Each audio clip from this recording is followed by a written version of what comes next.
Welcome to M Squared TechCast. Hey, it's Matt Roush. And Mike Brennan. And we're back with another segment of the M Squared TechCast, and we have with us on the line a longtime friend of the show and of all of us here, I think, yes. Gary Erickson of Executive Search Partners. Gary, how you doing today?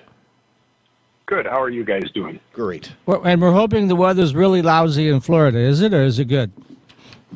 Yeah, it's a little cool today. I think it's 74. Oh, no, 74. That's 74. horrible. Yeah, geez, Yeah, we won't tell you what it's like up here. But so anyway, Gary has last month kicked off a video interview series where he runs, he's a managing partner for Executive Search Partners, and a lot of people want to get those really cool executive IT jobs, and that's what Gary does. He places those people, but it's a little more complicated than that because he typically gets about 1,000 resumes per job, and so he's going to offer some tips about how you can rise to the top of the heap of pile that he looks at and maybe get that job. So the topic today is interviewing. Gary, take it away. Yeah, what's the morning typical or afternoon? Yes, afternoon. Yeah. What is the typical interview process? Tell us about that a little bit.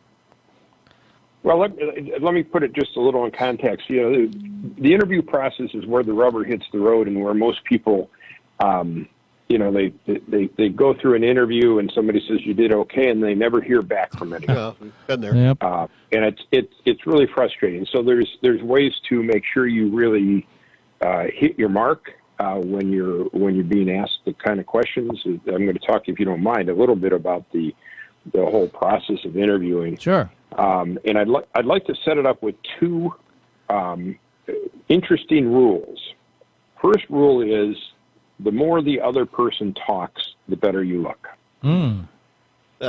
So I just say it's a pithy kind of saying, but people begin to remember that as, well, what does he mean? Well, it means that when somebody asks you the question, give them a short, focused answer.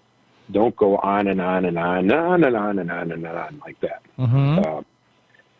The second rule is, and this is another one where everybody thinks I'm a little crazy. The interview is not about you. And most people will react. Of course it's about me. Yes, it is, of course, about you. That's why somebody's talking to you. But the first 15, 20, 25 minutes of any interview, it's the interviewer who has the lead. The first part of the interview is about them and their needs and what they want to learn from you. So that's why when they ask you a question, give them a short, focused answer. If everything's going well, then you can get into more of an interactive discussion with them. So it's almost like being on the witness stand. Don't volunteer information, right? Yeah, except sort of. You want to volunteer the information they've asked. You don't want to answer a question they didn't ask. Yeah. I do lots of interviews with lots of people every day, and I can't tell you that I ask somebody a specific question and they go back and give me their life's history. Yep. And I have to interrupt them and say, that's not the question. Yep. That's it. Yep, that's it. Yeah, I was going to say. Matt and I deal with that all the time. Yeah, you ask someone what time it is, and they tell you how to build a watch. Right? Yep. Okay. Yep. That's a good analogy. I'm going to use that. Do you mind if I borrow that? I heard that a long time ago. Matt, you're welcome that's to steal it. thing. It's not original to me. That's for okay. Sure. All right. It's a timely piece of advice that you hand to people. Mm-hmm. And so There's a joke in that. Yeah. Yes. Yeah, I heard timely. Right. Yeah. So how do you recommend people? How do they fix hands these? on a watch too, Gary. That's really bad. Okay. Yes. How do you recommend people fix these mistakes? Well, the first thing you got to do is you got to be prepared for any interview, right? Mm-hmm. And there's a bunch of typical interview questions. But the one thing, if people go to our website, there's a document called 12 Steps for a Highly Successful Job Search, and it's broken into 4 sections. The first part is getting ready. The second part is marketing yourself. The third part is interviewing. And the fourth part is closing the deal. Mm-hmm. When you are getting ready, you should document your successes. You can answer almost any interview question, right, with a focused answer, a focused success story. And there's lots of different forms of the same format, but I use PAR, sort of appropriate for being in Florida. But what was the problem that you were? So write these down. Work on these ahead of time. Be prepared. So the first advice in interviewing is be prepared. Have a series of success stories in this PAR format. What was the problem you were working on, what actions did you take, and what results did you achieve. And if you can write that answer down in 2 sentences, that's perfect. Okay. All right. So people. I'm sorry. Go on. No, you go ahead. Continue on with your answer there.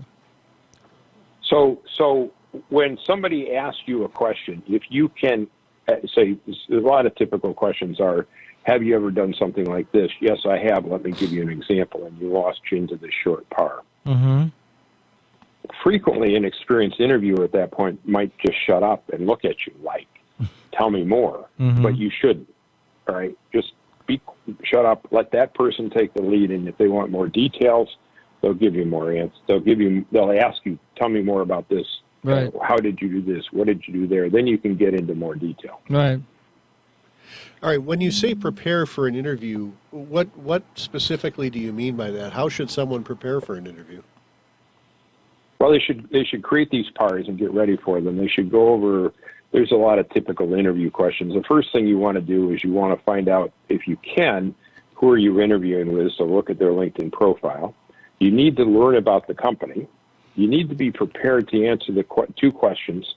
Why do you want to work here at the company you're interviewing for? And you need to have a good answer for that. And the second question is, why do you want to leave where you are? So that's part of the preparing. Yeah, and just about every other question you can be answered with a par. How do you recommend people answer that one? Why do you want to leave where you are? That's always one that was a sticking point for me. I always wondered how to answer that without alienating everyone. Because you don't play nice with the other kids? The worst answer you can say is, well, the people at the other company are really lousy, stupid people. Yeah, they're idiots and they don't appreciate me. Right? That's it. They don't. They don't understand my brilliance, right? Right. That'll kill that job interview. The answer is you're looking for, you like the company and you're looking for a good opportunity, and this sounds like a good position for you in your career. And the combination of the 2, that's why I'm interested in learning more about the opportunity and the company. Okay. What other types of interview questions should people be prepared to answer? Well, why do you want to leave? Why do you want to work at this particular company? Then there's the typical questions like, tell me about your strengths and weaknesses. I hope people don't ask that question anymore, because everybody knows I don't have any weaknesses, not a good answer. I used to have a weakness, but I worked on it. Now I'm better is a better answer, but everybody answers it that way. Yep. There are different interview styles. Sometimes people will look at a situation and say, at our company, we have this kind of problem. How would you handle it? All right? Or if you were confronted with this kind of situation, how would you handle it?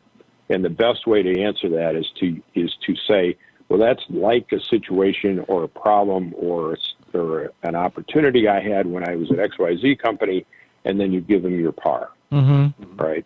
You can't answer the question directly because you don't know enough about what's going on in the company. You don't know all the variables, so you give them an example. If they want to know more details, or if they really want to get sticky, then you can turn around and say, well, give me a little more details about what's happening here and why you're asking me that question. But it's a hard question to answer, because you're never going to get enough in a half-hour interview with somebody. All right. You say here that you there's a question at the end of every interview that you recommend that people ask. What question is that? So there's 2 questions I recommend that people ask at the end of every interview. If you've ever been in sales, there's something called the close. There's a hard close and a soft close.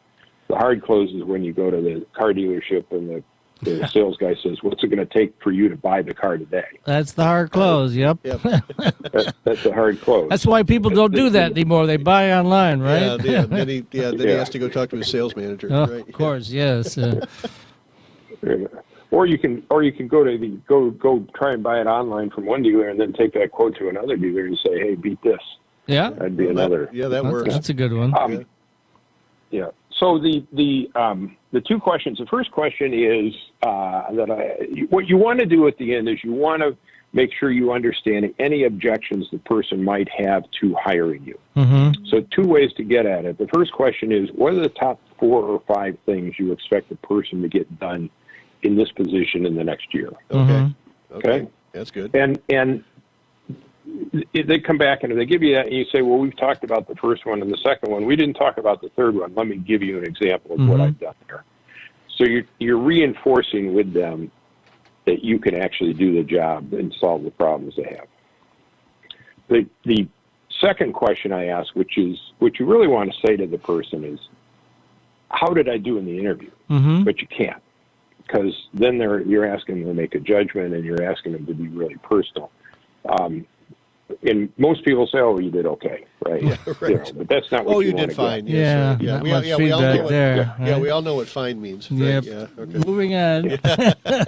Yeah. Where's that waste basket? So the question, the question I recommend they ask is to say to the interview, how does my background and experience fit the requirements of the position? Mm-hmm. Oh, I like that. Yeah, that's All right. good. So you're not asking them, how did I do? You're saying, how does my background and experience? So you're sort of removing it from you personally to, what you've done. Mm-hmm. Yeah. All right. And the requirements of the position, you're removing it from their judgment. You're And not if the specifically person asking. You're not specifically asking about yourself. You're asking, someone like me. That kind of thing. You're making it more general. Yeah, Right. Exactly.